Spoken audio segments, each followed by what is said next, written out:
আসসালামু আলাইকুম বন্ধুগণ। আজকে যেহেতু বাংলা নববর্ষ 1432, তো সকাল সকাল ঘুম থেকে উঠে চিন্তা করলাম আজকে একটু নববর্ষ আনন্দ উদযাপনে শরিক হয়।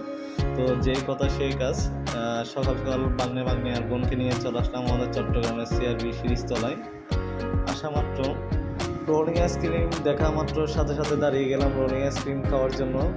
আর সেই মুহূর্তে দেখি আপনার কাজীদেরই অধিক হতে সিআরবিমুখী বিভিন্ন শিক্ষা প্রতিষ্ঠানের শিক্ষার্থীদের অংশগ্রহণে নববর্ষের আনন্দ মিছিল নিয়ে তাদের সাথে ছিলেন আরও বিভিন্ন শ্রেণী পেশার মানুষ। মাঝখানে দেখি এক টিকটকার, উনি একটু বিনোদনও দিচ্ছে সাথে। বৈশাখের এই উৎসব সরাসরি নিজ চোখে দেখতে পেরে খুব ভালোই লাগতেছিল আমার। আর এদিকে দেখি আমাদের আইসক্রিমওয়ালা মামা আমাদের যে অর্ডার করা আইসক্রিমটা ছিল সেটা দিয়ে দিয়েছিল। আমার দুই টুইন বাগনি আর বাগনির সাথে আইসক্রিমটা খুব মজা করে খাচ্ছিল। ওরা আইসক্রিম খাওয়াতে ব্যস্ত।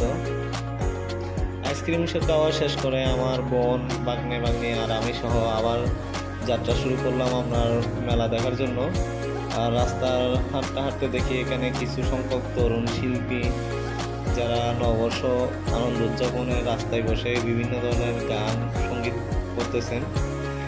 তার মধ্যে দেখি রাস্তার পাশে যে রেস্টুরেন্টগুলো ছিল সেগুলো খুব সুন্দর করে সাজাইছে। আমার ভিতরে ঢোকা হয় নাই, আমি বাহির থেকে হালকা করে ভিডিও করে চলে আসছিলাম। যেহেতু সকালবেলা ছিল, রাস্তায় মোটামুটি মানুষজন কম ছিল, গ্যাদারিং তেমন একটা ছিল না, মোটামুটি ভালোই লাগছিল। আর তার মধ্যে দেখি কিছু ভাই আপনার বৈশাখের যে আপনার পান্তা ইলিশ বিরিয়ানি ওগুলোর জন্য একটা স্টল সাজিয়ে বসছিল।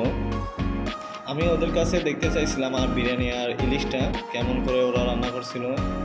ওরা আমাকে দেখতে সাহায্য করছিল। এই যে এটা দেখতে পাইতেছেন, এটা হইতেছে আপনার ইলিশ যেটা বোনা করছিল। আর এখন যেটা দেখতে পাইতেছেন সেটা হচ্ছে আপনার বিরিয়ানি। চট্টগ্রামের বিরিয়ানি যেহেতু মোটামুটি ভালোই ছিল। আপনার আরও দেখি এখানে রাস্তায় বড় বড় ব্যানার ও ফেস্টুন, যেটা সিআরবির সৌন্দর্য আরও বাড়িয়ে তুলছে বৈশাখের সৌন্দর্যকে। আর এই যে বড় বড় গাছগুলো দেখতেছেন, এগুলো হইতেছে 100 বছরের পুরনো আপনার শিশু গাছ, যেগুলো 100 বছর অনেক পুরাতন গাছ। এই সিআরবির মূল আকর্ষণ বা সৌন্দর্য হইতেছে এই গাছগুলো। আর এখানে যেহেতু বৈশাখী মেলা এখানে ছোট বাচ্চাদের খেলনা নিয়ে অনেক দোকানি তাদের স্টল সাজাই বসেছিলেন। আর এখানে সকালবেলা যেহেতু আসছি, মোটামুটি পরিবেশটা অনেক ভালো ছিল, মানুষজন মোটামুটি কম ছিল, তেমন একটা ভিড় ছিল না। পরিবেশটা খুবই ভালো লাগতেছিল। আর সন্ধ্যা হলে তো এখানে আল্লাহর রহমতে এক কথায় শেষ, হাঁটাই যায় না, অনেক মানুষের ভিড় হয়ে যায় আপনার বিকেল হইতে হইতে। আর এখানে মেলার সৌন্দর্য আরও বাড়িয়ে তুলছে এই যে দেখতেছেন এই নাগরদোলাগুলো। আর এই যে নিচ থেকে দেখতেছেন, আমি নিচে যাওয়া হয় নাই, উপর থেকে ভিডিও করছি। মেয়েদের প্রিয় ফুচকা স্টলগুলো খুব সুন্দর করে ওরা চেয়ার ডেকোরেশন করে নিচে সাজায় বসছে। আর তার মধ্যে আমি আমার বোনকে নিয়ে একটু চলে আসলাম। ওরা যেহেতু আবদার করতেছে ফুচকা খাবো, আর ওদের আবদার রাখার জন্য আমি বসে পড়লাম ফুচকা খাওয়ার জন্য আমার বাগনিকে নিয়ে। আর বলতে বলতে আমাদের ফুচকার বেলপুরি এসে হাজির।